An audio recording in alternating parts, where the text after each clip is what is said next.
بسم الله الرحمن الرحيم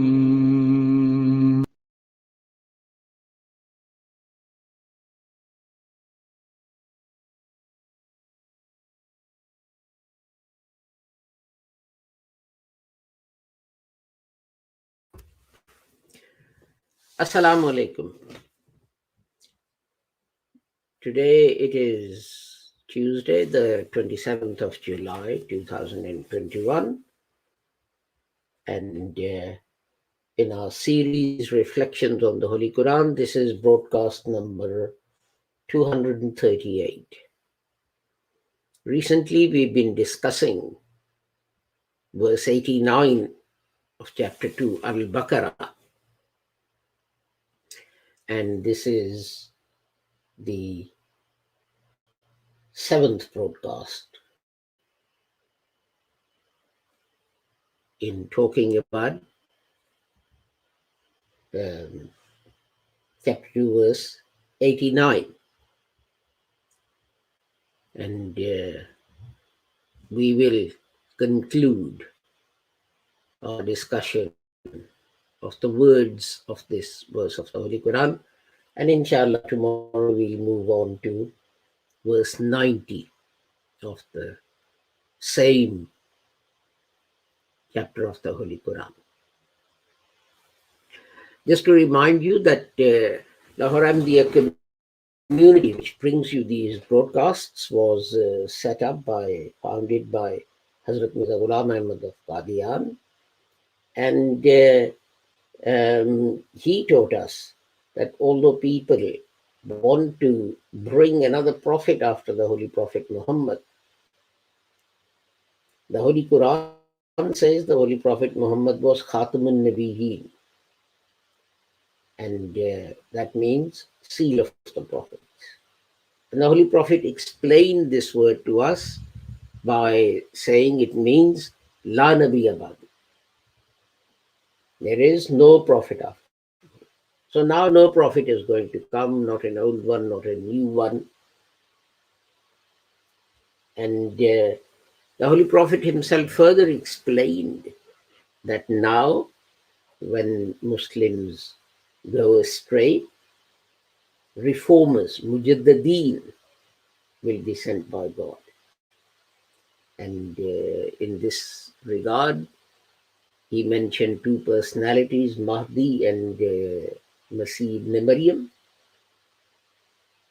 But he also, the Holy Prophet Muhammad sallallahu alaihi wasallam, also said that it's one and the same person for whom two titles have been used.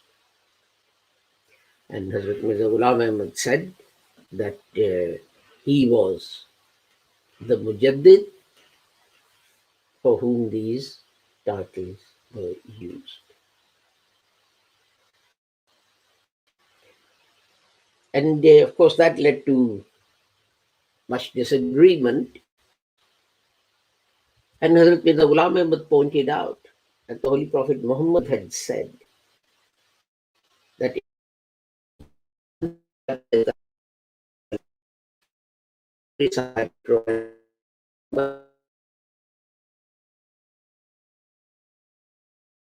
is not a Muslim.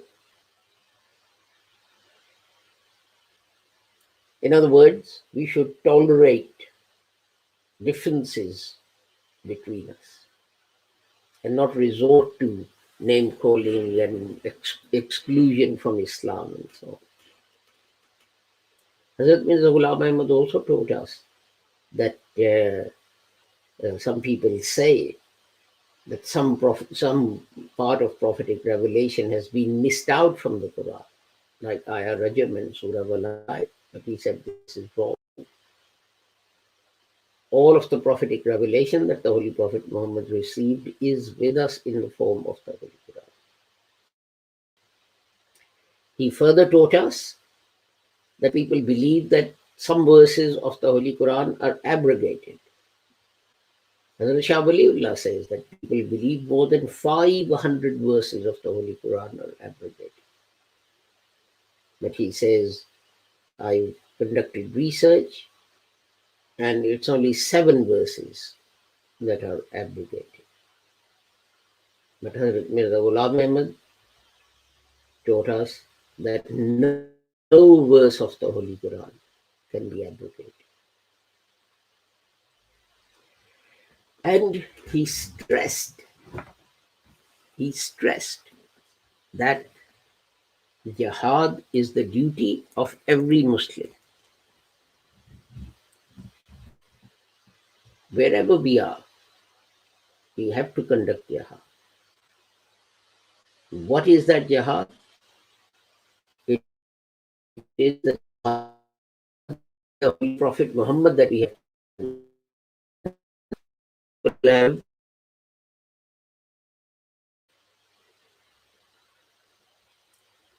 While returning from a battle, the Holy Prophet Muhammad sallallahu alaihi wasallam said that Muslims were returning from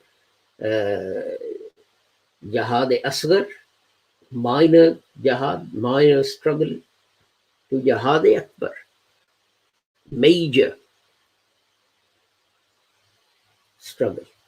And then he explained that the major struggle should be Jihad bin Nafs, and that is to struggle against our own selves, our own negative desires, envy, greed, lying, dishonesty, cheating, and so on.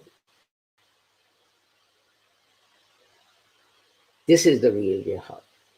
The Holy Quran says, if you have to bear witness, bear true witness, even if it's against those whom you love. But if our child commits murder,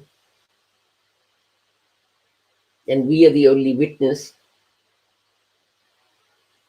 when we go to the court, will we bear true witness, or will we find some excuse? Oh, he's a good boy, he's a good girl, it was a mistake, it was an accident, and so on. They can contribute so much good to society. We'll find 1,000, 1,000,000 reasons to try and justify it. But the Quran says, bear true evidence. So let us turn to the verse that we have been looking at for the past nearly 2 weeks. أعوذ بالله من الشيطان الرجيم بسم الله الرحمن الرحيم ولما جاءهم كتاب من عند الله مصدق لما معهم وكانوا من قبل يستفتحون على الذين كفروا فلما جاءهم ما عرفوا كفروا به وَلَعْنَةُ اللَّهِ عَلَى الْكَافِرِينَ. And when there came to them a book from Allah verifying that which they have. And aforetime they used to pray for victory against those who disbelieved. But when there came to them that which they recognized, they disbelieved in it. So Allah's curse is on the disbelievers. The last word we did was Arafu yesterday, and Kafaru, well, Kafirin we are going to look at later on. So I will not say anything about that. Then we have Bihi and Allah and Allah. Well, Bihi and Allah are simply connecting words. Allah we've spoken about quite a lot at various times. So it's in the last verse, Balla'anahumullah. So that leaves just two words. One is Balla'ana, La'anatu, and the other one Al-Kafirin. So we'll be looking at these words today. So let us go to the first word, my notes on that. And that the first word for Lana, it has two segments. There's Fa and then, of course, the word itself that we're going to look at today. And its triliteral root is Lam Ain Noon. And we find it in the Holy Quran in 41 different places and with 6 different meanings, or 6 different words are made out of that. Such as 23 times as La'ana and 14 times as Laqanat. And the other uses of once, which is Laqan, La'inun, Mal'unin, and Mal'unat.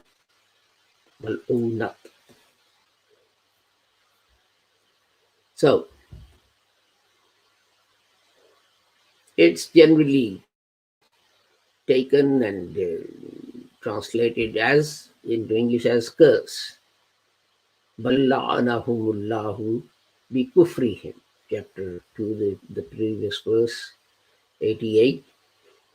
He's cursed them. So verse 159, Ula'ika yal anuhumullah.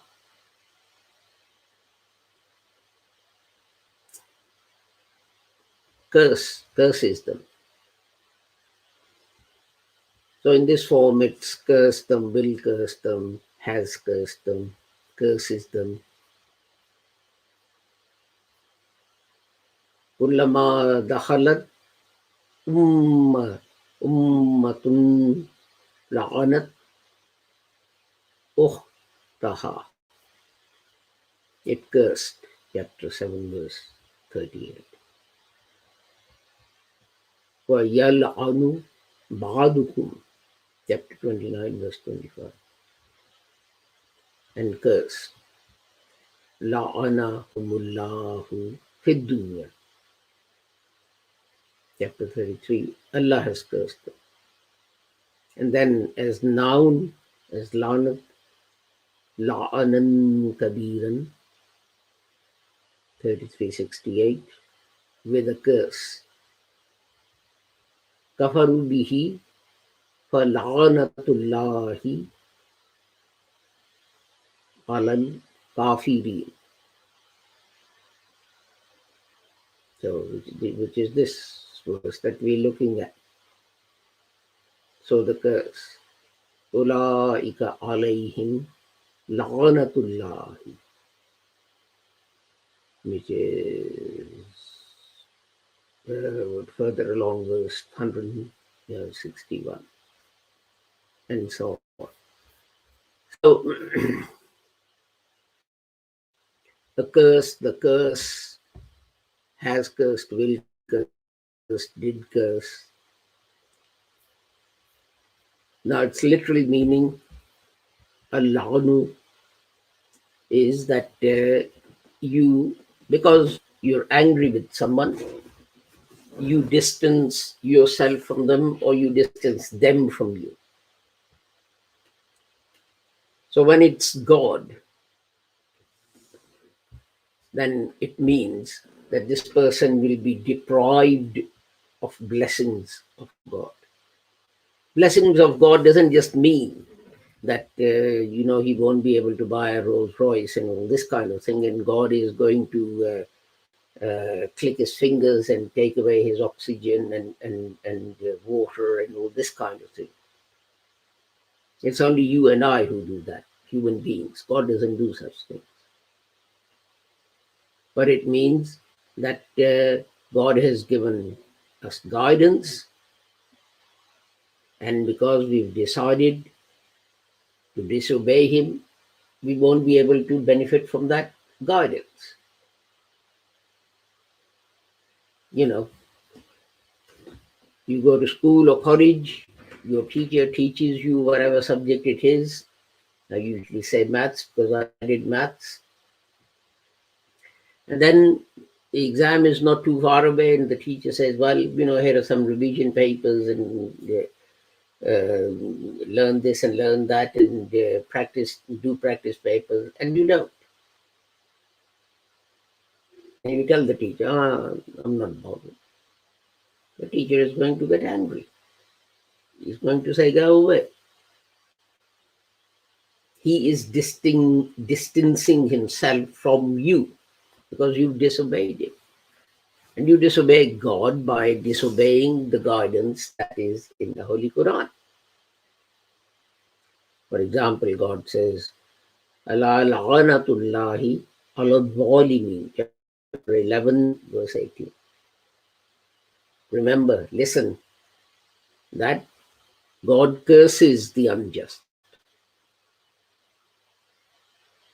Or you can move the meaning of this verse closer to the literal meaning and say that God is saying that those who are unjust,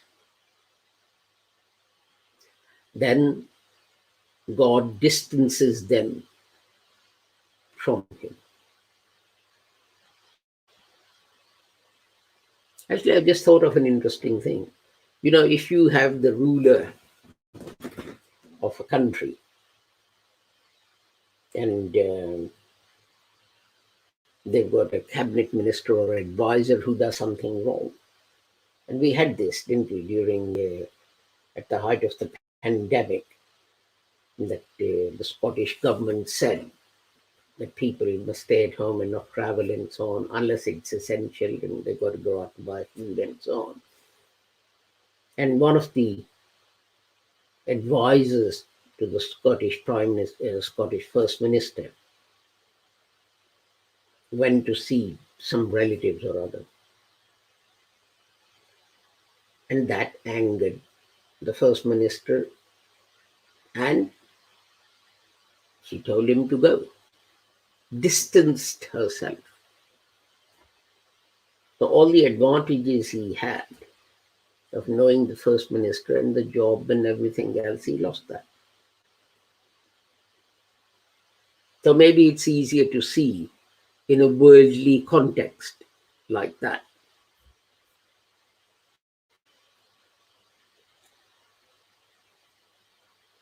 Later on in chapter 2, verse 159 says, وَيَلْنَا وَيَلْعَنُهُمُ اللَّعِنُونَ.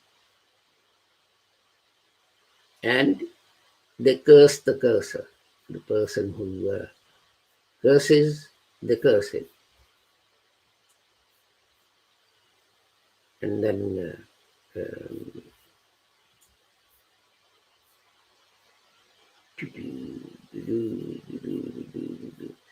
so basically that means distancing. I mean, like in the previous verse of the Holy Quran, the Jewish tribes of Medina, they said they've got a covering around their hearts, and nothing can affect them. And the Quran then says, well, because you yourself have openly and gladly admitted that your hearts are covered up and nothing is going to have any impact on them, then you have distanced yourself from God and His blessings. And some people object to this, and Al-Rasab's writings in some places that Bible's God, New Testament's God is very gentle and kind and forgiving and merciful, but the God of Quran is so harsh. He curses people and this and that and so on. But that is because curse has a different connotation and meaning as far as the testaments are concerned. We have to remember that in Quran, when it's saying Lanatullah, that means that you have distanced yourself from God. I mean, let's take another example. In a class, there are some students who always do the homework, hand it in on time, and the teacher can see that they've spent a lot of time on that homework and so on. And there are others who don't do the homework, or if they do it, you can see that it's being rushed and so on. Now, who is going to be closer to the teacher?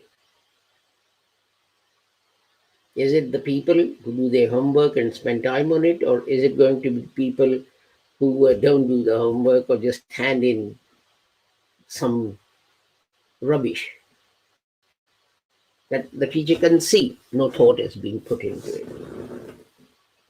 This is what the Quran means when the Quran says God has cursed them or they have cursed God. It means that they have distanced themselves. Yes, and there is a consequence. There is a consequence. What's the consequence? The consequence is this. Just like if you don't follow the guidance of the teacher, you're going to get a bad result in the exam. The same thing is going to happen here. You don't follow God's guidance and you will fail your exam. You'll be deprived of. You'll be deprived of the ways to develop your soul for the hereafter, for the next life. And when you sit that exam, you will fail.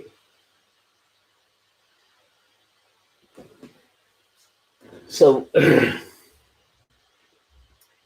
must remember that there is a difference between the way Quran uses terms and then what we do is, those terms come into our culture, our language and so on, and they take on a different meaning.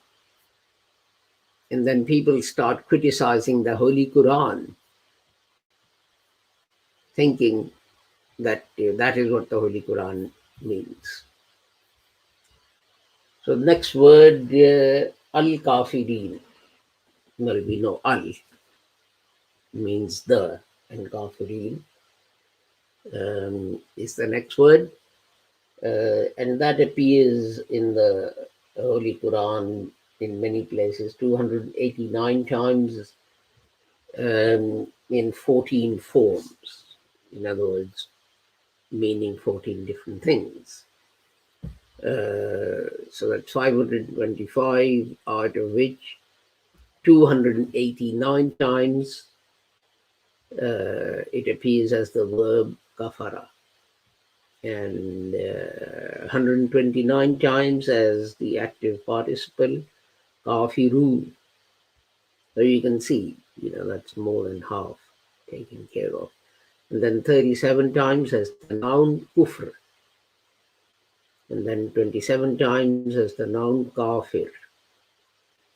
and 14 times as the verb kafara, and 14 times and 12 times as kafur, and then rest it's about 5 times as kafar, and then other forms, akfara, etc. once. So let's have a look at that and see what it means. Its root is kaf, fa, ra, and we had this in the last verse as well. It actually means to hide something. And so night is called kafir. Why? Because it hides everything. And al-kafur is the skin, like the skin of the grape, because it covers, I guess, the fruit inside. And kufrun actually means to be ungrateful. So the greatest kufr is to be ungrateful to Allah. And how can you be ungrateful to Allah? In many ways. You can be ungrateful to Allah by denying His existence, by associating other people with Him. You know, like people say, Ya Shaykh Abdul Qadir Jilani, Shaykh Allah, and all this kind of thing. You know, ask these saints to take away their problems and all this kind of thing. It is all kufr. And it means being ungrateful, denying God's blessings. And so, you know, if you deny God's blessings, and God warns us about this, that if you do this, then, you know, there'll be consequences. In chapter 2, verse 152, it says, Washkuruli wala takfuru. And, you know, remember my blessings, what I've done for you, and don't be ungrateful. And the greatest blessing of God is to guide us. We could have everything. You know, we are on a journey going somewhere, and we've got, you know, sort of an air-conditioned car and this and that and everything. But there's no guidance about how to get to our destination. Can we get to it? No, we can't. So the greatest blessing of Allah is that He has given us guidance to achieve our goal. What is that? And that is to prepare ourselves for the hereafter, for the next life. And then chapter 26, verse 19, God again says, you did something else which shows that you are an ungrateful people. And God again says in chapter 14, verse 7, Wala in kafartum inna azabi la shadidun. If you're grateful, I'll give you more. But if you're ungrateful, then my punishment is also severe. And this is said by the Holy Quran, by the Holy Prophet, in many different ways. One way in which it is expressed is that people think that by giving in charity, by helping the poor people and so on, they are going to become poor. They're going to lose money. And God says, no, you will gain. by helping the poor with what you have, you will gain. You will not lose, although on the face of it, it will seem to you that you are losing. But then Quran says in chapter 86, verse 83, وَأَكْثَرُهُمُ الْكَافِرُونَ, and most are ungrateful. But then God also says, chapter 30, verse 44, that whoever does this, then he's the one who's going to suffer the harm. Going back to the example of the teacher. If the student doesn't work, doesn't put the hours in, doesn't get a good grade, it doesn't matter to the teacher. It's the student who's going to suffer. He may not get the job he wants to. He may, not get into the university or the college that he wants to because he didn't work hard enough and so on. And as I said, so because we are hiding something, that's the literal meaning. It also means to deny something, and that is